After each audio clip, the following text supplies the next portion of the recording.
The only way you can heal a wound is when you stop touching it. अगर आपको कहीं पे चोट लग जाती है और अगर आप उस वुंड को खुरेदते रहो, क्या वो ठीक होगा? वो और गहरा हो जाएगा and with time it will become septic and more toxic for you.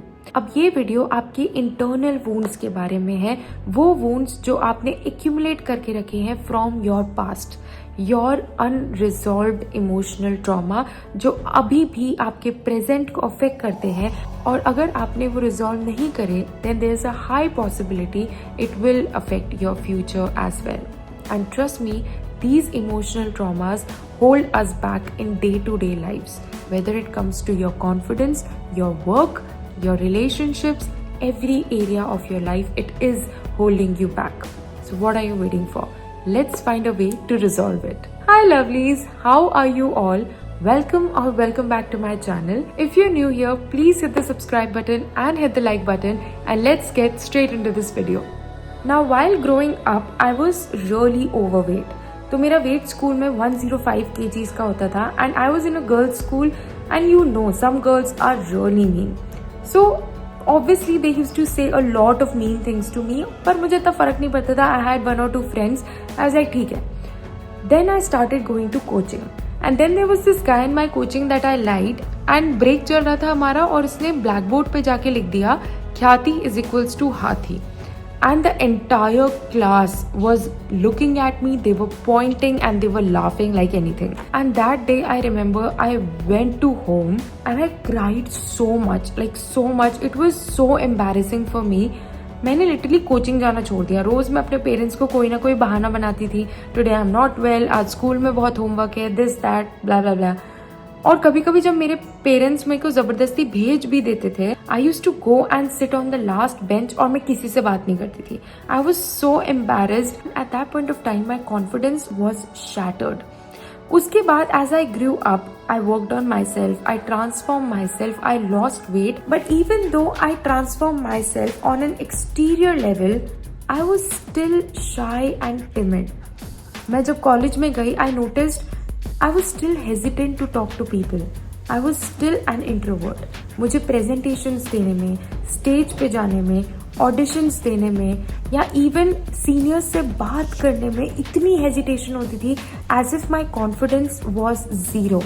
And slowly and steadily I worked on it. I built it back again. But trust me, it required a lot of time and effort. And उसकी सारी की सारी roots उस incident से और बाकी जो incidents थे जिसमें मेरे दोस्तों ने मेरा मजाक उड़ाया हो या मेरे फैमिली मेम्बर्स ने किसी ने कोई टॉन्ट मार दिया हो या कुछ भी, everything was accumulated and it was still holding me back. And that's how your emotional trauma actually works. हमारी लाइफ में कोई भी इवेंट होता है वो एक्चुअली में हमारे सबकॉन्शियस माइंड में स्टोर होता है and it's like your brain takes a snapshot of it. अगर सपोज फॉर एग्जाम्पल आपको छोटी सी चोट लग गई, वो आज आपको याद भी नहीं होगी because that trauma was so minor, but maybe you saw a really huge accident और you went through a terrible breakup और something really bad happened in your life. वो चीज आपके दिमाग को बहुत ज्यादा शॉक देगी and that will actually have a huge impact on your brain, और वो आपके ब्रेन में इतना डीपली इम्बेड हो जाएगा कि उससे बाहर निकलना डिफिकल्ट हो जाता है। And that's how your emotional trauma accumulates.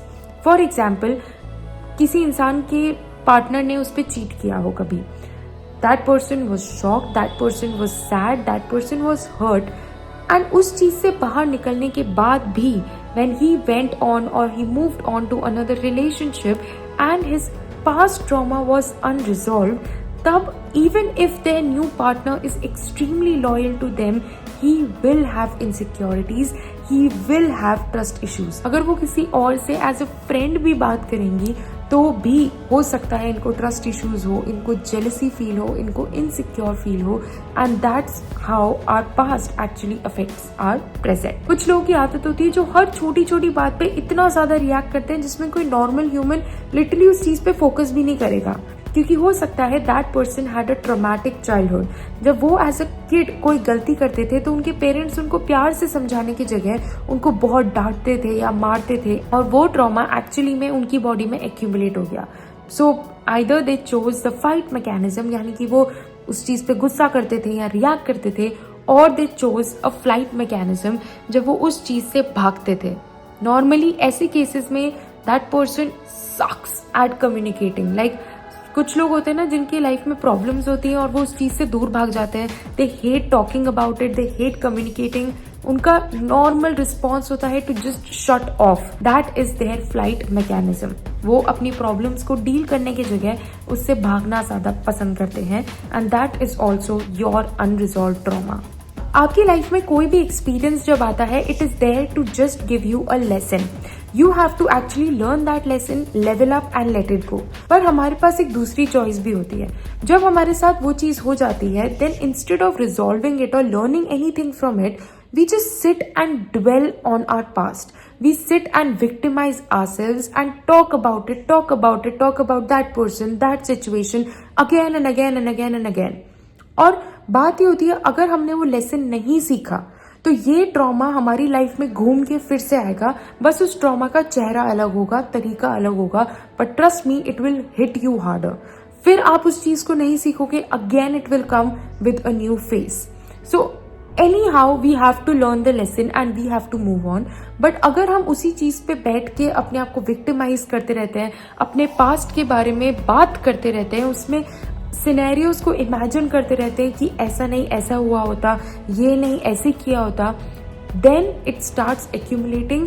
क्योंकि हम अपने सबकॉन्शियस माइंड को पास्ट की स्टोरीज सुनाते जा रहे हैं, and your subconscious mind is 95% of what you are today. तो अगर आप अपने दिमाग को, अपने सबकॉन्शियस माइंड को पास्ट के सिनेरियोज रिपीट करवाते जा रहे हो, इसका मतलब आपका दिमाग पास्ट की स्टोरीज को रिमाइंड करता जा रहा है। तो प्रेजेंट में तो आप जी रहे हो, but you are governed by your past. इसलिए आज भी आप शायद छोटी छोटी बातों पे इरिटेट हो जाते हो, एजिटेट हो जाते हो। आपका अटेंशन स्पैन आज भी बहुत कम है, बिकॉज आपकी बॉडी में इतना स्ट्रेस है। Your hair quality, your skin quality is not that great. आपका वेट गेन हो जाता है, you have acne, you have health issues, you are always irritated, you are always in chronic stress. और फिर हम सोचते हैं कि हमारी लाइफ में कुछ ठीक क्यों नहीं हो रहा है। Why are there problems in my life? My love, there are problems in your life because you are choosing to still live in your past and you're not choosing to forgive that person and let it go. To be very honest, you have to accept the harsh truth that that person or that situation has gone. They have moved on. They are starting a new career. They are married. They are living their lives. You are thinking that you are moving on, but जो stories आप अपने दिमाग में बार बार बनाते रहते हो और you keep talking about that person, you are feeding your subconscious mind that आप अभी भी अपने past में जी रहे हो. So your past that is filled with self-doubt, that is filled with lack of confidence, so much trauma, you are literally governed by that, and that's why even if opportunities come on your way, अगर आपके work place में आपको कोई presentation देनी हो और you get an opportunity, you are filled with self doubt, you don't have confidence to go and talk to other people, और you just think कि oh love is not for me, और सारे लोग ऐसे ही होते हैं, सारे लड़के बेकार होते हैं, सारी लड़कियां धोखा देती है, ऑल आर गोल्ड डिगर्स। एक इंसान ऐसा निकला, आप उस एक इंसान से आगे नहीं बढ़ पा रहे हो, इसलिए आपने सब पे वो लेबल लगा दिया। दैट मीन्स बुराई सब में नहीं है, बुराई आप में है। You are not healing from your past trauma. कोई एक इंसान खराब होता है इसका मतलब ये नहीं कि पूरी दुनिया खराब है। You just have to resolve your own shit. Now there is a lot of emotion that is attached to that experience. आप उस पास्ट से तब ओवरकम कर पाओगे, उस पास्ट ट्रॉमा को तब रिजॉल्व कर पाओगे जब आप वो इमोशन उस एक्सपीरियंस से फ्री कर दोगे। फॉर एग्जाम्पल, जैसे कि फ्रेंड्स आपने देखा होगा तो उसमें चैंडलर था। You would have notice that he had such a great relationship with Monica, still on his wedding day he got freaked out and he ran away. It's because वो उसका पास्ट ट्रॉमा था that Bings don't have good marriages, Bings are not good with commitment, they yell at each other, they don't have good marriages, even if they get married they will ruin it. वो क्यों? क्योंकि उसने अपने parents को देखा था. His emotions was attached to that trauma and he kept telling himself that story again and again and again. और वो उसके सबकॉन्शियस माइंड ने बिलीव कर लिया था. और याद रखना, आप जो बिलीव करते हो आपका सबकॉन्शियस माइंड उसको बोलता है yes sir, and that is manifested. आप जो बिलीव करोगे वो आपकी लाइफ में होता ही होता है. आप ये चीज नोटिस करना, अगर आपकी बॉडी में कहीं पेन नहीं है पर आप सोचते रहो कि मेरी बॉडी पे यहाँ पे पेन हो रहा है. अगर आप सोचते रहोगे कि आपकी बॉडी पे वहां पे पेन हो रहा है, ट्रस्ट मी, कुछ टाइम बाद नोटिस करना आपको पेन शुरू हो जाएगा. What ever you believe it gets manifested. अगर आपको अपने पास्ट ट्रॉमास को हील करना है, so you have to first forgive that person, because until and unless you choose forgiveness, वो जो इमोशन अटैच्ड है उस एक्सपीरियंस से, वो इमोशन उस चीज से हटा नहीं पाओगे. But to be very honest, that trauma is extremely addictive. हमारा दिमाग उस ट्रॉमा को याद करने की बहुत ज्यादा कंडीशनड है. इसलिए हमारी लाइफ में अगर थोड़ी सी भी प्रॉब्लम आती है ना, या like see I told you nothing good happens to me, हम पॉजिटिव सोच ही नहीं पाते हैं. So at that point of time you have to first start becoming conscious. हम बैठे बैठे कुछ भी सोचते रहते हैं, कुछ भी अनाप शनाप अपने बारे में. You have to first start becoming conscious.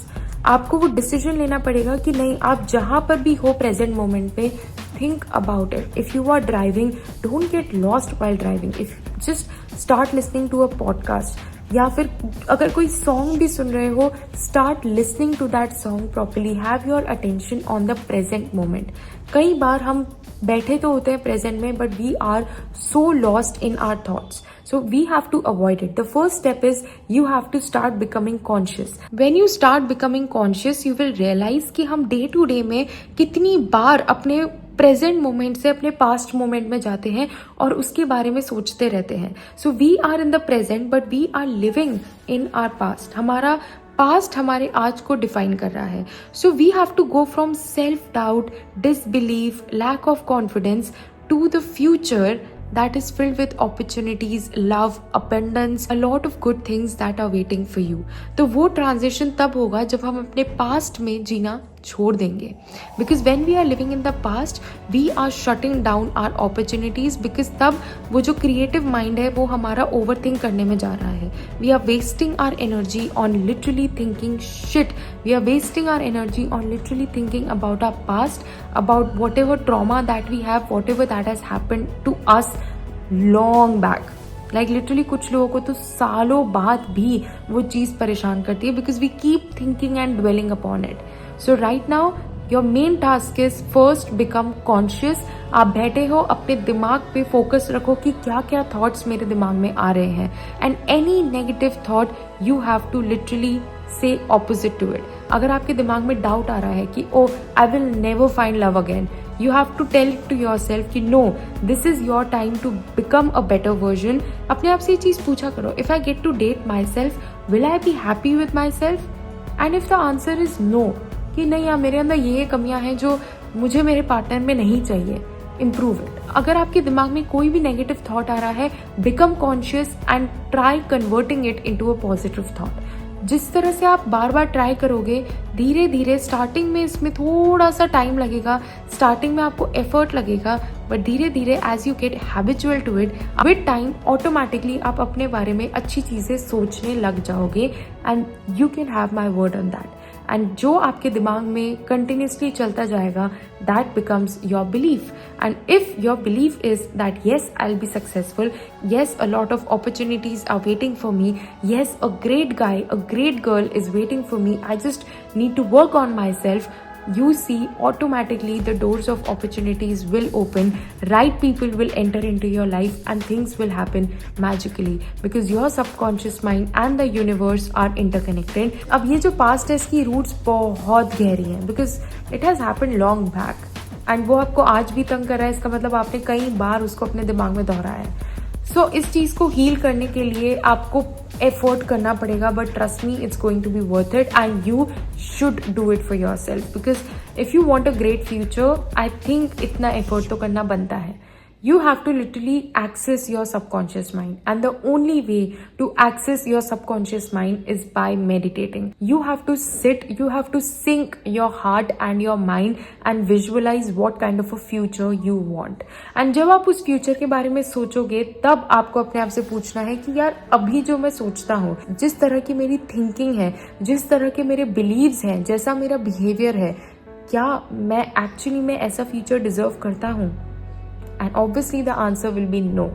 So you have to literally work on yourself, on your thinking and your belief. जब आप बार बार कॉन्शियस होगे अपने थॉट्स को लेके, अपने बिलीव्स को चेंज करोगे, अपने आप को बार बार पॉजिटिव चीजें बोलोगे, it will come naturally to you and it will actually help you let go of it. And trust me, it works. Starting में बहुत मुश्किल होगी because you keep thinking about random stuff, but when you sit with yourself and just visualize the kind of future you want and focus your literally on your mind and synchronize it with your heart, you will feel it so deep. I remember I used to cry so much, literally I used to sit in meditation and I would be weeping like anything. But trust me, it feels really good after that. So just try it and trust me, it works magically. That's it for this video, guys. I hope you liked this video. I hope you enjoyed it and I hope it was helpful to you. Do hit the like button and hit the subscribe button and I'll see you in the next one. Till then, take care. Bye.